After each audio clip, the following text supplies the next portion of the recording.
بات یہ ہے کہ جو بات اگلے کافر کہتے تھے اسی طرح کی بات یہ کہتے ہیں کہ جب ہم مر جائیں گے اور مٹی ہو جائیں گے اور ہڈیوں کے سوا کچھ نہ رہے گا تو کیا ہم پھر اٹھائے جائیں گے؟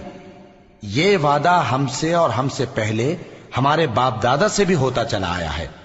اجی یہ تو صرف اگلے لوگوں کی کہانیاں ہیں۔ کہو کہ اگر تم جانتے ہو تو بتاؤ کہ زمین اور جو کچھ زمین میں ہے سب کس کا مال ہے؟ جھٹ بول اٹھیں گے کہ اللہ کا۔ کہو کہ پھر تم سوچتے کیوں نہیں؟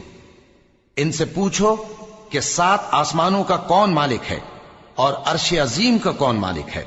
بے ساختہ کہہ دیں گے کہ یہ چیزیں اللہ ہی کی ہیں۔ کہو کہ پھر تم ڈرتے کیوں نہیں؟